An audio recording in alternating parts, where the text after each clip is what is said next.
Now I don't know any beatboxers that are really mastered doing vocal reverb, because imagine reverb is about the hardest sound you could emulate, but it is possible to do on a classic kick, a dry kick, and an 808 snare drum, short percussive sounds, a bit like this.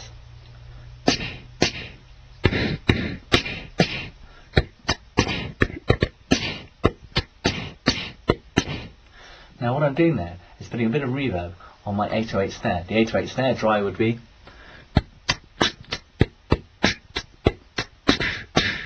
Now, to do the reverb, you're just breathing out after making the sound. Now what you have to do is leave a little gap between the initial sound and the reverb to make it sound more realistic. And in technical terms, that's called pre-delay. And it's the time it takes for the sound to bounce off the nearest wall, if you like, in real life.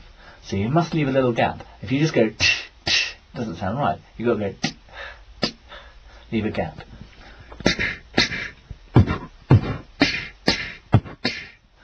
Now, you can do it with, like I said, with the classic kick, the dry kick, or even the 808 snare. But you've got to try and keep it constant and the reverb the same length. Something I do, if I'm making a point, would be to start off doing it dry, and then add the reverb in different amounts and say, oh, I think I need more reverb.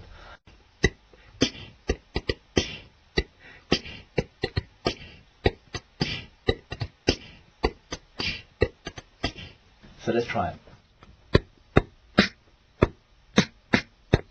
I need some reverb. Can you just put a bit of reverb on that for me? Have a bit more, please. No, just that's too much. A bit less pre-delay. That's better.